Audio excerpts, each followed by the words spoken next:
É a onda da boa vez, vitória. né? É a onda da vez, né? Então sempre tem que ter um porém, né, na questão, né? Eu acho que o São Paulo, como o Zubeldia falou, isso dá o ambiente do estádio. Uma coisa a gente vê pela televisão, o jogo e tal, beleza, Série C contra a Série A. Outra coisa é a coisa real. A recepção que a torcida do Náutico fez. A gente está falando do Vasco, por que não o Náutico? Por que não a torcida do Náutico? Sim. O Náutico já disputou final de campeonato nacional lá atrás. Também, é uma pena, né? Tá na terceira. Então, assim, a torcida do Náutico está machucadíssima, não foi nem para a final da Pernambucano e tinha nesse jogo um resgate de autoestima, né? E o que fizeram, a recepção, a motivação, a mobilização, é uma das coisas legais da Copa do Brasil, isso, né? Quando você tem confrontos de times de séries diferentes. E acho que o jogo, se o São Paulo entra mais ou menos, ele perde a classificação. Pelo ambiente do jogo, pelo campo, pela chuva. E a estratégia do técnico não foi só a escalação dos melhores, mas a mobilização. Então o São Paulo entrou no jogo concentrado, na pegada. E aí eu acho que a pilha, talvez, do Náutico tinha passado um pouco do ponto a ponto do jogador ser expulso logo depois do gol do São Paulo. Embora eu tenha que ter ouvido que, como o jogador do São Paulo, o Cédric, protege a bola, então ele induziu o contato, mas ele quase tem a perna fraturada pela pisão. O jogador do Náutico põe a mão na cabeça, é expulso. E o time, como disse o Massini, tomou um gol e teve um jogador expulso, a pilha toda com 10 minutos de jogo. Então o jogo teria acabado, mas o Ferrarese, numa entrada, como é que o Zubidia falou, fora de contexto, né? Não entende o contexto do jogo, conseguiu deixar tudo igual. E aí, a partir daí, o jogo ficou maluco, o Náutico tentando acreditar na base da força. E, obviamente, São Paulo cansaria no segundo tempo pela questão da sequência de jogos e tudo mais, pelo campo pesado e tal. Mas Você achou que cansou? Eu achei que o time competiu até o final. Então, eu acho que essa é uma situação, né? O São Paulo não tem uma preparação física ruim. Então, uma coisa é a maratona de jogos, outra coisa é o comportamento do time em campo. Sempre o time está inteiro até o final do jogo, mesmo utilizando e repetindo vários jogadores.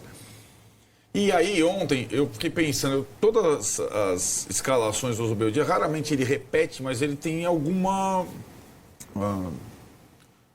pista do que ele já fez e deu certo em algum momento. Então, a pista que a gente tinha antes aqui, fora de casa, ele vai repetir a estratégia lá do Cédric com o Ferrarese. Por quê? Porque dependendo da atuação, da questão ou da expulsão, ele consegue recompor o time sem alteração. Foi o que aconteceu, né? O Ferrarese acabou expulso, faz a linha de 4 com o Cédric como lateral, sem precisar mexer. E essa dobradinha tem sido a estratégia para o São Paulo jogar fora de casa nessa sequência toda, que atingiu ontem a 16ª partida, com uma derrota em 16. Não é uma coisa qualquer para o time que o São Paulo tem. Uma derrota em 16 jogos, com o Palmeiras na última bola, não é uma coisa qualquer, né? O time tem uma solidez. E aí, a outra referência que eu busquei, o Oscar de volante, que era uma pardalice. E tem se mostrado uma baita sacada, né? Porque ele não tem mais a desenvoltura de quando garoto, de quando jogava no Chelsea, mas ele tem uma visão de jogo, uma inteligência, inclusive de espaço defensivo, muito boa. Ele tem uma leitura absurda de jogo. Exato. E aí qual foi a referência? O jogo com o Palmeiras também, mas o da semifinal do Paulista. O São Paulo entrou em campo ontem, taticamente, idêntico à semifinal do Paulista, no gol do Veiga, depois do pênalti do Vitor Roque, com exceções. Os dois atacantes que não estão à disposição, Lucas e Caleri, jogaram André Silva e Ferreirão na esquerda. Então, tinha ali já uma ideia para o jogo, inclusive do aproveitamento do Luciano, não exatamente no meio, mas mais próximo do atacante, né? E acho que foi bem escolhido diante de tantas ausências, né? E aí, Tironi, acho que a questão segundo tempo e tal, aí tem uma coisa interessante. Na hora de mudar é claro que vai tendo dificuldade, ainda mais quando você escolhe os jogadores mais preparados para uma Copa, com 8 desfalques. Ele colocou os 11 jogadores mais preparados para disputar uma Copa. Os que estavam no banco não são os mais preparados em termos de envolvimento, luta, entrega, né? E na hora de mexer, qualquer um que entrasse ia ter dificuldade de manter o que o cara estava fazendo. E ele troca, aí ó, nós estamos vendo o gol do Rodriguinho. Por que o Rodriguinho? Porque o Rodriguinho é um jogador da base do São Paulo também. Né? Só que ele é de uma geração anterior. O Rodriguinho convive com dores, estava fora, sentiu uma torção no tornozelo, ficou fora da relação do jogo com o Grêmio. E foi incluído nessa delegação porque o Luca não pôde jogar, o São Paulo não tinha reserva. Falou, filho, ó, dá para fazer um treino e jogar? Nós estamos precisando. Foi. E ele era a única opção para um lado de campo, porque ele treina também do lado de campo. Se o São Paulo fosse fazer uma troca, iria fazer. Então o Ferreirão está jogando todas, e é cansado, você tem que trocar um cara de lado. Quem que você tinha? O Rodriguinho. E aí o Rodriguinho desperta, né? Faz um gol e até entra bem no jogo e tudo mais. Golaço, hein, meu? Não é fácil fazer esse gol. É mais fácil ele perdeu depois, mas esse gol foi mais difícil de fazer. Ele perde o gol de pé canhota, né? A destra, ele bate muito bem na bola de direita. Né? E aí, assim, por que o Rodriguinho? Nós estamos falando agora do Rian, já foi o Matheus, o Ferreirão, o Luca, né? O Rodriguinho, que era considerado o novo Kaká, assim como esses meninos mais novos agora, fez um gol na estreia, com um Morumbi cheio na Sul-Americana, um gol de canhota, um golaço. Novo Kaká. Isso faz 3 anos. Inventou isso? Isso faz 3 anos. Kaká, porque a passada é parecida, o jeito é parecido de jogar. Não é possível. O físico é parecido. Ele fez esse gol há 3 anos e não fez mais nenhum gol de 3 anos para cá. Ele não fez mais nenhum gol, é um meio atacante em 3 anos.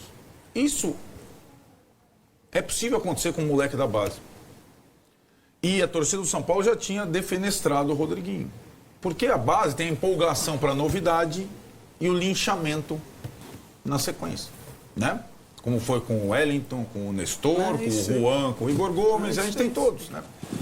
E aí, assim, eu acho que agora, com o elenco que o São Paulo tem, curto, com poucas opções, a base não é só os caras da Copa São Paulo agora, que são os novos que a torcida gosta. São também esses. É o Rodriguinho, daqui a pouco pode ser o Henrique do Carmo, que já estava, outros jogadores para ajudar. E aí, eu acho que talvez eu acho que nessa situação, a gente ficou tanto aqui debatendo a possibilidade do São Paulo priorizar alguma coisa, não vai, a direção não quer, o treinador já entendeu, o treinador não vai reclamar e ele vai jogar a Vera todo o jogo. E jogar a Vera todo o jogo significa você ter sequelas, né? Não tem como. Então, você vai ter jogadores contundidos, sim. Eu acho que essa situação, ele está quase já próximo de cumprir a meta estabelecida pela direção, passar na Copa do Brasil, primeiro da Libertadores, terminar na parte de cima da tabela do Brasileiro na parada. Ele ainda tem alguns jogos até a parada, 3 no Brasileiro e 1 na Libertadores.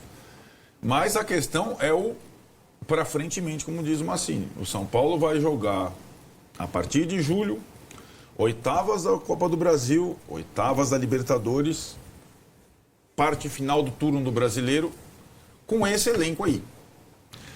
E para mim, um desafio maior do que foi nessa parte, evidentemente, em grau de dificuldade, a parte 2 da temporada. Agora, a parte 1 da temporada, o São Paulo foi bem. O São Paulo está passando de ano com todas as limitações que tem e com muitas sacadas do técnico e algumas respostas. A curiosidade para mim agora em relação ao time ou à formação é justamente o posicionamento do Oscar.